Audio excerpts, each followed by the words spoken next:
सभी पत्रकार साथियों को मेरा नमस्कार।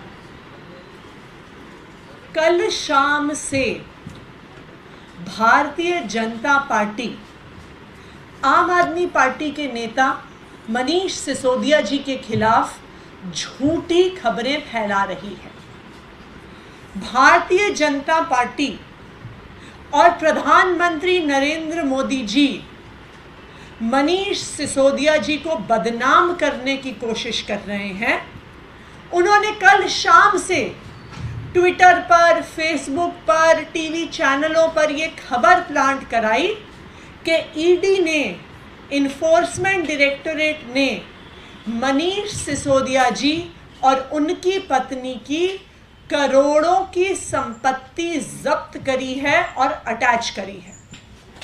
मैं आज आप सबके सामने ईडी का खुद का ऑर्डर रखना चाहती हूं और आप सबके माध्यम से पूरे देश को दिखाना चाहती हूं कि भारतीय जनता पार्टी और प्रधानमंत्री नरेंद्र मोदी जी किस तरह से झूठ बोलते हैं। ये कागज जो हैं, ये इन्फोर्समेंट डायरेक्टोरेट का खुद का ऑर्डर है जो 3 जुलाई को इन्फोर्समेंट डायरेक्टोरेट ने इशू किया था। Provisional attachment order number 20/2023।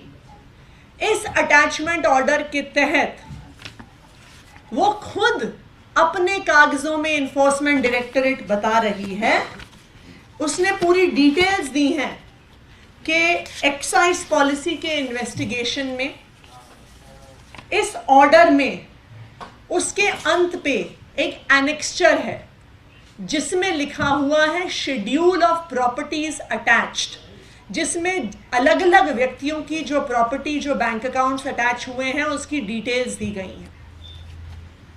आप खुद देख सकते हैं।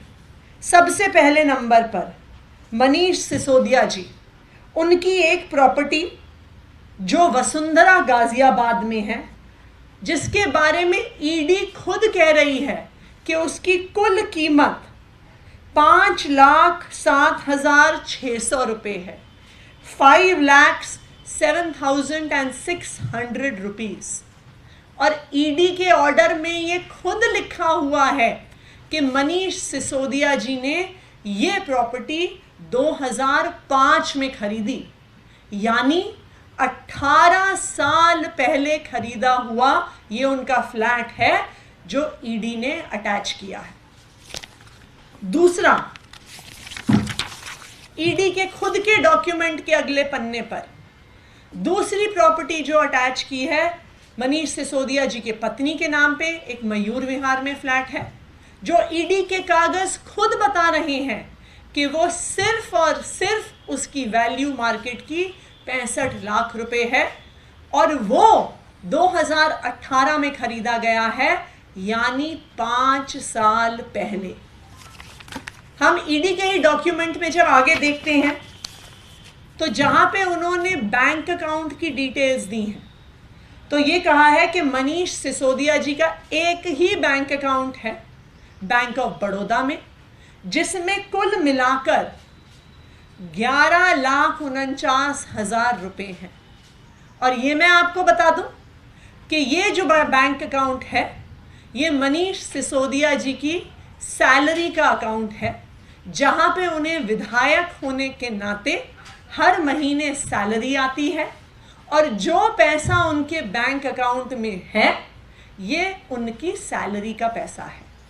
तो अगर हम ईडी के खुद के अटैचमेंट ऑर्डर को देखें और खुद उसका हिसाब किताब लगाएं तो कुल मिला के 81,49,738 रुपये, यानी मात्र 81 लाख की प्रॉपर्टी मनीष सिसोदिया जी की अटैच की है और ये ईडी के कागजात खुद बता रहे हैं।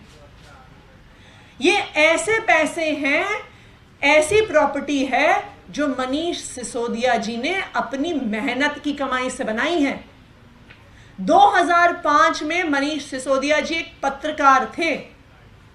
अपनी उस कमाई के पैसे से अपने परिवार के रहने के लिए उन्होंने घर लिया। 2005 में 18 साल पहले, उनके राजनीति में आने के पहले, बताए भारतीय जनता पार्टी कि वो कैसे कह रहे हैं कि करोड़ों रुपए मनीष सिसोदिया जी ने लिकर पॉलिसी में, एक्साइज पॉलिसी में बनाए, जबकि ईडी खुद बता रही है कि वो मकान 2005 में खरीदा हुआ। मनीष सिसोदिया जी का दूसरा मकान, जो खुद उनकी सेविंग से, उनकी तनख्वाह के पैसे से, जर्नलिस्ट के तौर पे, विधायक के तौर पे मयूर विहार में खरीदा गया, 2018 में खरीदा गया। बताए भारतीय जनता पार्टी कि वो कैसे कह रही है कि इस एक्साइज पॉलिसी के बनने से 4 साल पहले खरीदा गया एक छोटा सा फ्लैट एक्साइज पॉलिसी की कमाई से कैसे बना है। बताए भारतीय जनता पार्टी, बताए प्रधानमंत्री नरेंद्र मोदी जी कि जो सैलरी से पैसे आने वाला एक बैंक अकाउंट है, जिसमें मात्र 11 लाख रुपए की मनीष सिसोदिया जी की जिंदगी भर की सेविंग्स हैं, ये कैसे एक्साइज पॉलिसी के प्रोसीड्स ऑफ क्राइम से आया है। भारतीय जनता पार्टी के झूठ का, प्रधानमंत्री नरेंद्र मोदी जी के झूठ का खुद ईडी के ऑर्डर ने पर्दाफाश कर दिया है। प्रधानमंत्री नरेंद्र मोदी जी, भारतीय जनता पार्टी मनीष सिसोदिया जी को इसलिए बदनाम करना चाहती हैं क्योंकि ये वो शख्स हैं जिन्होंने दिल्ली में पढ़ने वाले लाखों गरीब बच्चों को एक अच्छा भविष्य दिया।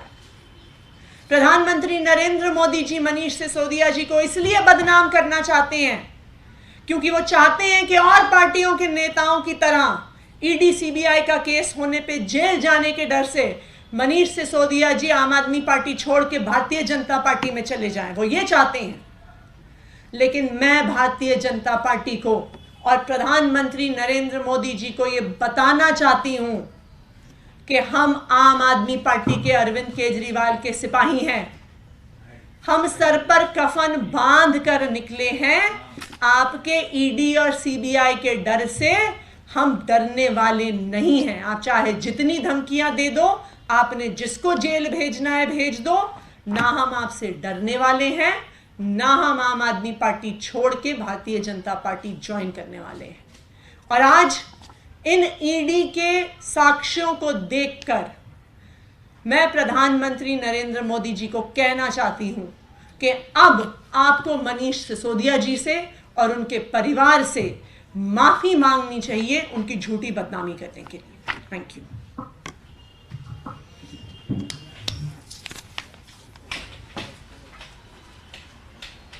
आदरणीय सचिवालय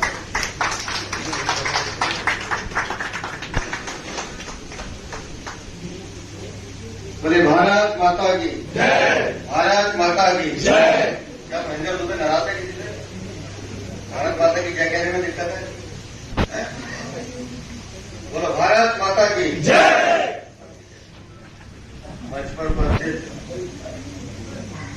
प्रदेश के महामंत्री और मेरे साथी हर्ष मल्होत्रा जी, पूर्वांचल मोर्चा के अध्यक्ष भाई कौशल मिश्रा जी, हमारे पूर्व विधायक अनिल झा जी, हमारे पूर्व महापौर रामनारायण दुबे जी, हमारे बहुत ही वरिष्ठ साथी सूरजकांत पांडे जी, बीडी पांडे जी, ओबीसी मोर्चा के अध्यक्ष संतोष पाल जी, हमारे प्रवक्ता ब्रजेश राय जी और मंच का संचालन कर रहे मेरे पुराने साथी जगदम्बा जी। और भी लोगों के नाम ले सकता हूँ, लिखना चाहता। आप लोग सोच रहे होंगे कि बुलाया था आम खाने और पूरे से बातें खिला रहे हैं। आम के बारे में कौशल जी ने विस्तार से बता दिया और मेरे स्वभाव के बारे में जगदम्बा जी ने बता दिया।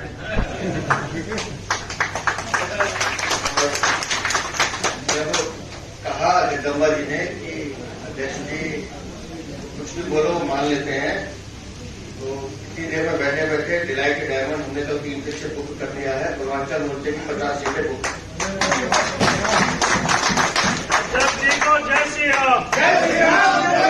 आपको 50 नाम आपने तय करने हैं, लेकिन उसमें वो देखो बहन जी मुस्कुरा रहे हैं। जितना वो कीजिए आपके लिए बोल रहा हूँ। हमारे संगठन में 33% महिलाएं को पद देना अनिवार्य है, तो 50 में 17 सीटें महिलाओं के लिए आरक्षित। भारत माता की जय। तो एक नाम की सिफारिश मैं कर देता हूँ। क्या नाम है आपका? सुमन शर्मा और अर्चना दीदी पीछे बैठी हैं। खड़े हो जाओ अर्चना दीदी पर। ये 2 तो पक्की हो गई, 15 आप लेना। तो कल कोशिश करूंगा मैं भी थोड़ी देर के लिए आप लोगों के साथ दे लूँ। जब तक 72 नहीं आती 1-2 देख लूंगा। लेकिन अच्छी पिक्चर होगी ऐसा मेरा मानना है। इसलिए तो कल के लिए मैंने आपको, आपने बात की तो मैंने आपकी बात मान ली है। और भी कुछ अधिकार से कहेंगे तो मान लूंगा। आम अपनी थिएटर में 148 से 50 आपके रखिए, 50 दूंगा अल्पसंख्यक मोर्चा को, 50 भी रखने कुछ और पत्रकार भी रखो, सब देख पाएंगे। तो आम का फेस्टिवल है, नाम इन्होंने बताया। जामुन की है, और कौन सा है, रसोल है, शहरी है, चौथा है, झगड़ा है, फजली है, सफेदा है, रीगा है, मालदा है। देखो इन्होंने कहा कि पूर्वांचल में और बिहार में सबसे ज्यादा आम है। आम पूरे हिंदुस्तान में उगते हैं, अधिक मात्रा पूर्वांचल में। लेकिन अभी अगर विश्व में किसी एक आम की चर्चा सबसे ज्यादा होती है, जिस प्रदेश की होती है, वो है गुजरात। और वो भी वो आम अगर वाराणसी में मिलने लगे उसकी कीमत ऐसे बढ़ जाती है। तो गुजरात को और पूर्वांचल का कनेक्शन भी बहुत ज्यादा है। तो मैंने इसलिए आते ही पूछा अभी केसर है कि नहीं है। चलिए मैं बहुत आपको बधाई देता हूं। हम लोग हमेशा राजनीतिक कार्यक्रम करते करते ये भूल जाते हैं कि हमारा अपना मानवीय स्वभाव क्या है। हम अपने कार्यकर्ताओं की उन इच्छाओं का भी आदर करें जिसमें चेहरे पे मुस्कुराहट आ सके, जीवन में रस आ सके, और कुछ समय राजनीति के बिना हम ऐसी चर्चा कर सके जिसमें हम लोग खिलखिला के हंस सकें। तो ये एक कार्यक्रम है, लेकिन मुझे लगता है महीने 2 महीने में इस तरह के कार्यक्रम होते रहने चाहिए और उसमें और ज्यादा संख्या का अनुपात बढ़ना चाहिए। क्योंकि कार्यकर्ताओं को ये न लगे कि हर समय हम राजनीतिक क्षेत्र की बात करते हैं। इसलिए जैसे उन्होंने कहा, जब मैं जिलाध्यक्ष था तो साल में 2-3 बार मैं पिक्चर जरूर दिखाता था। और हम सहरोज की जिस तरह पार्टी को बचपन से जीता है उसकी व्यवस्था में करता रहता हूँ, आज भी करता हूँ। बारिश हुई है धमाधम, इतनी बारिश में आप लोग आए, उसके लिए मैं आप लोगों को बहुत आभार और बहुत अभिनंदन करता हूँ। और आज अपने दो साथी कार्यकर्ताओं को भी सलाम करता हूँ। हमने कल से एक सीरीज शुरू की थी, थैंक यू मोदी। तो दिल्ली के कुछ जगहों पर हमारे कार्यकर्ता लेकर दिल्ली में जो माननीय प्रधानमंत्री जी ने योजनाएं दी है उसका प्रचार प्रसार कर रहे हैं। सुबह 3 घंटे, शाम को 3 घंटे। लेकिन मुझे आज अचंभा हुआ जब मैं सुबह देखा तेज बारिश में भी हमारे कार्यकर्ता भाई बहन वो प्लेकार्ड लेके बारिश में खड़े हुए। ऐसे कार्यकर्ताओं की वजह से ही भारतीय जनता पार्टी विश्व की बड़ी पार्टी।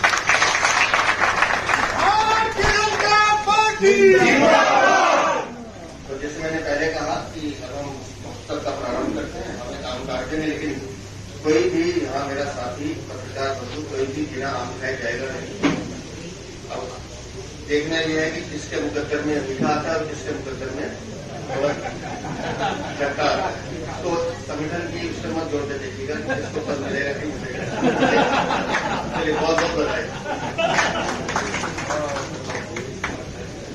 अध्यक्ष जी को जय श्री राम। जय श्री राम, जय श्री राम।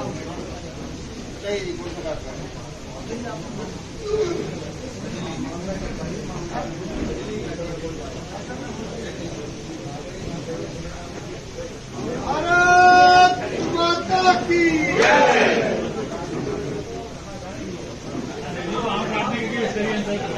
हाँ, पूरा अध्यक्ष जी ने आम काट का उद्घाटन कर दिया है आज। एक बार सभी लोग जोरदार तालियों से स्वागत करें।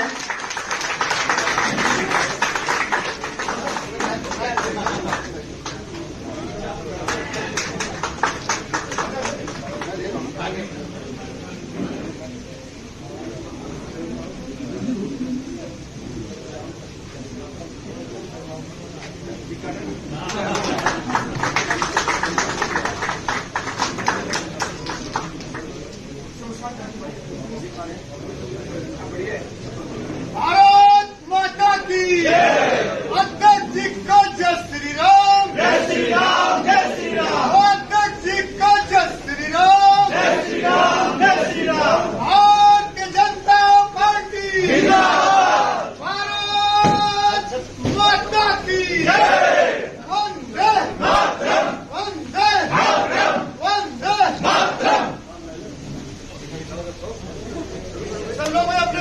प्रोग्राम शुरू कर दीजिए।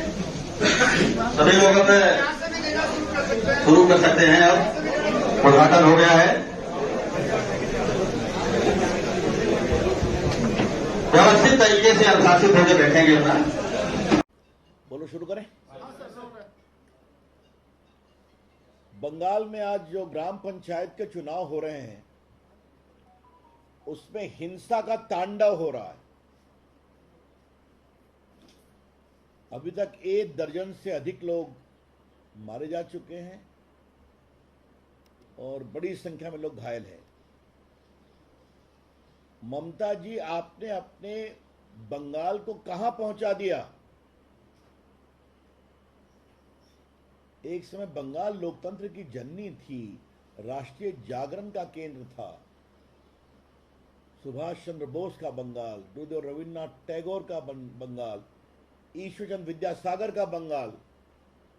कोई चुनाव होगी तो लाश गिरना जरूरी है क्या? और ममता जी, मुझे आपसे एक सवाल पूछना है कि पहले बिहार सहित बाकी प्रदेशों में भी बहुत लाशें गिरती थी, अब तो चुनाव आयोग की सख्ती के कारण वो काफी कम हो गया। आपके यहां भी लोकसभा के चुनाव होते हैं तो चुनाव आयोग की सख्ती के कारण हिंसा थोड़ी कम होती है, लेकिन जब आपकी सरकार ग्राम पंचायत का चुनाव करवा रही है तो क्या हो रहा है और कितने लोग मारे जाएंगे, क्यों मारे जाएंगे?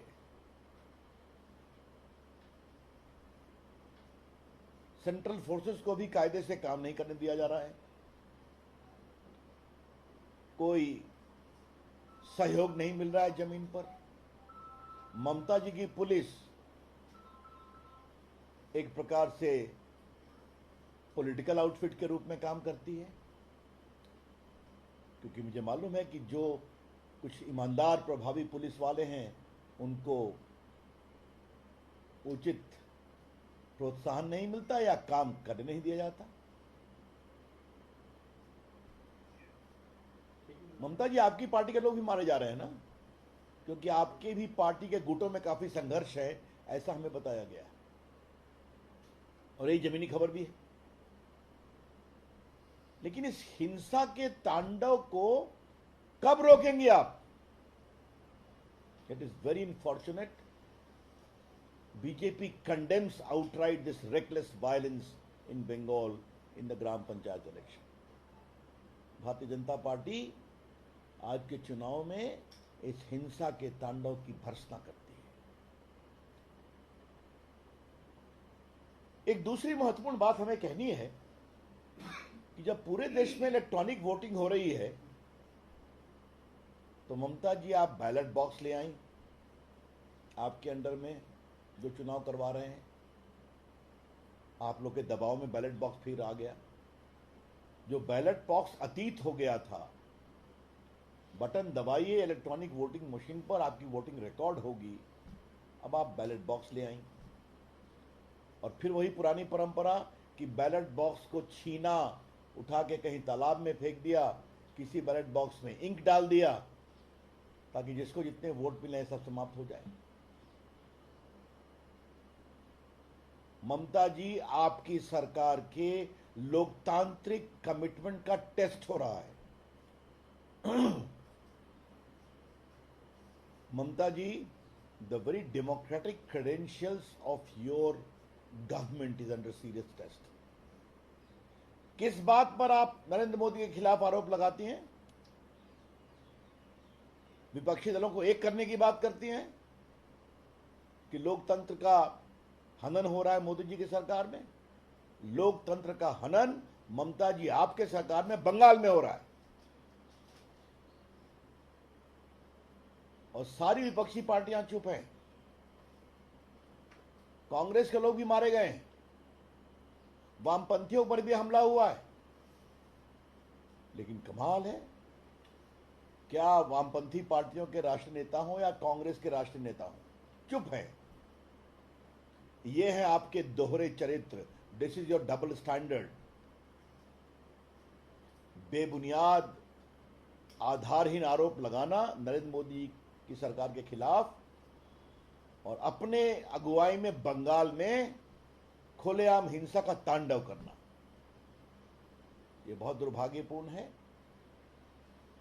हम एक ही बात कहना चाहेंगे, ममता जी, बंगाल की जनता देख रही है, और जब कोई प्रदेश का मुख्यमंत्री हिंसा का तांडव करता है या करवाता है, तो इसका संदेश यही जाता है कि जनता इनकी विदाई जल्दी ही करने वाली है। और आपके इस आचरण के कारण लोकतंत्र तो बहुत शर्मसार हुआ ही है, बंगाल की गौरवशाली जनता को भी बहुत दुख लगा है, और हमें पूरा विश्वास है कि उचित कार्रवाई होगी लोकतंत्र के हिसाब से अगले चुनाव में। लेकिन एक बात हम स्पष्ट अपील करना चाहेंगे कि काउंटिंग ठीक से होनी चाहिए, और जिन लोगों ने चुनाव की प्रक्रिया को बाधित करने की कोशिश की है उनके खिलाफ सख्त से सख्त कार्रवाई की जाए। ये तो हम लोग खुद ही देखते हैं कि बहुत से उम्मीदवार तो सुरक्षा के घेरे में घर से भागे हुए हैं, वो प्रचार नहीं कर पा रहे। ये बहुत पीड़ादायक है, बहुत दुर्भाग्यपूर्ण है, और इसकी हम भर्त्सना करते हैं। Thank you. क्या सवाल है? ममता ने कहा था कि लोकतंत्र 2024 से मोदी सरकार आई, लोकतंत्र खत्म हो गया, और वही लोकतंत्र को गिरला जा रहा है। ये सवाल आप ममता जी से पूछिए, मैंने उठाया है ऑलरेडी। जिस लोकतंत्र के खतरे की आशंका वो प्रधानमंत्री को लेकर आरोप के बारे में बोलती हैं मोदी जी के खिलाफ, वो खुद उनकी सरकार में क्या हो रहा है बंगाल में दिखाई पड़ रहा है। लोकतंत्र का खतरा ऐसी सरकारों से है जो लोकतंत्र का नाम लेते हैं और लोकतंत्र की सारी प्रक्रियाओं को समाप्त करने की कोशिश करते हैं। Sir, but TMC also alleging that there are also, tampering of votes and also ballot boxes have been tampered by BJP also. They are putting up a lot of videos and also saying that the central forces are used by BJP in the elections. How do you react? This by itself is a very, very baseless comment, a comment of desperation. Our report suggests that the central forces are not being allowed to operate freely to ensure a free and fair elections. And that's the reason you are seeing it. And there's a lot of tussle inter se between the TMC party also. Thank you. Chalo.